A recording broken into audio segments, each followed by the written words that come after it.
नमस्कार दोस्तों, मैं Jyoti Rana, home counselling and wellness की तरफ से। तो आज हम एक ऐसे टॉपिक के बारे में बात करेंगे जो धीरे-धीरे हम सबकी ज़िंदगी में घर करता जा रहा है। अगर आपको लगता है कि आप किसी भी बात को लेकर बहुत ज़्यादा सोच में रहते हैं, तो ये एपिसोड आपके लिए है। क्या कभी ऐसा हुआ है कि आपको रात भर नींद ना आई हो ये सोच-सोच कर कि अगर कल मेरी मीटिंग खराब हो गई तो? कल मेरा एग्ज़ाम खराब हो गया तो? स्कूल की बस सेफ तो है? ये अपार्टमेंट है, ये सोसाइटी जिसमें मैं रहती हूँ, यहाँ अगर कुछ मिसहैप हो गया तो? और बगैर किसी ठोस सबूत के हम कंसिस्टेंटली इन चीज़ों को सोचते रहते हैं और ये हमारे दिमाग में लगातार घूमती रहती हैं और इस हद तक घूमती रहती हैं कि हमारे दिमाग को पूरी तरह से थका देती हैं। इसी को कहते हैं एंग्ज़ायटी, या और थोड़ा सिंप्लीफाई करूँ तो जनरलाइज़्ड एंग्ज़ायटी डिसऑर्डर। आज हम इसी टॉपिक को डिस्कस करेंगे। ये जनरलाइज्ड एंजाइटी डिसऑर्डर केवल सोच तक सीमित नहीं है, ये आपकी बॉडी में सिम्टम देने लगता है, जैसे आपके दिल की धड़कनें बढ़ जाती हैं, आप हाइपर विजिलेंट हो जाते हैं, कंसिस्टेंटली आप सोचते रहते हैं, आप बेचैन रहते हैं, आपके मसल्स स्टिफ रहते हैं और आपके मन में लगातार सोच चलती रहती है। सामने से देखने पर तो आप बिल्कुल ठीक लगते हैं, लेकिन आपके अंदर एक निरंतर लड़ाई चलती रहती है, जिससे आप अक्सर एग्जॉस्टेड रहते हैं और इरिटेबल भी हो जाते हैं। तो जनरलाइज्ड एंजाइटी डिसऑर्डर के कारण क्या हैं? बहुत से कारण हो सकते हैं। वर्क का बहुत ज़्यादा प्रेशर, ओवर एक्सपेक्टेशन, कुछ केसेस में ये जेनेटिक भी होता है, बट मोस्टली ओवर एक्सपेक्टेशन, बहुत ज़्यादा काम, excessive stress at work and at home, and social peer pressure can eventually result in generalized anxiety disorder. तो ये तो थी अब तक नेगेटिव बात इस एंजाइटी की वजह से, लेकिन द गुड थिंग इज कि इट कैन बी मैनेज्ड। ये एक सोच पैटर्न है और कुछ कोपिंग स्ट्रैटेजीज यदि आप डेवलप कर लें तो आप इसे कंफर्टेबली मैनेज कर सकते हैं। इन जनरल एंजाइटी को मैनेज करने के लिए ग्राउंडिंग टेक्निक्स होती हैं जो बहुत कारगर होती हैं। मैंने अपने पिछले वीडियोस में भी शेयर किया था कि आप अपने सराउंडिंग से कनेक्ट होइए, आप चेयर पे बैठकर चेयर को फील कर सकते हैं।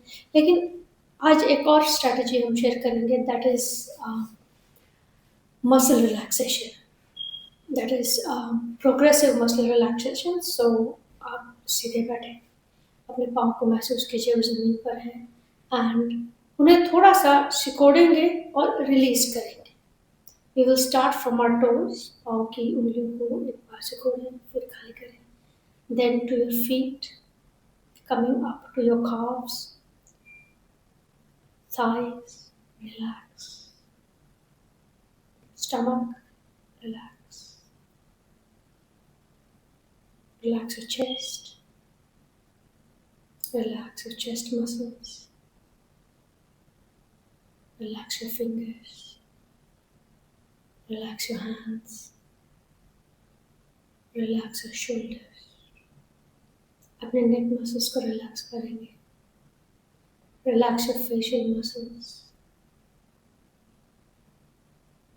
and so this quick relaxation you can practice it in a minute or two. Eventually, once you get used to it, you should be able to relax your body in a fairly small amount of time. और ये उस सोच से आपको एक पल के लिए डिस्ट्रैक्ट कर दें। Apart from progressive muscle relaxation, आप एक छोटी वॉक ले सकते हैं, जेंटल योगा प्रैक्टिस कर सकते हैं, चेयर योगा प्रैक्टिस कर सकते हैं। You can visualize something you like, समुद्र का किनारा या पहाड़, पेड़, कोई भी चीज़ जो आप जिससे आप कनेक्ट होते हैं। You can close your eyes for 30 seconds and see that and see yourself in that environment, here those waves, उन खुशबुओं को, उन स्मेल को महसूस करें, उस टेम्परेचर को, इफ़ यू लाइक रेन, या आपको बीच पसंद है तो वो लहरों का शोर सुनिए। That will also help you to disconnect from the current anxiety state and put you in a little more relaxed state. अगर ये चिंताएं बार बार आती हैं, you can seek professional help. आप किसी काउंसलर की मदद ले सकते हैं. You can see a psychiatrist if medication is required, but this is treatable and manageable. In the end, मैं यही कहना चाहूँगी कि you are way more than your anxiety. Sometimes we just need to take a pause and that little pause is very powerful. Thank you very much for listening.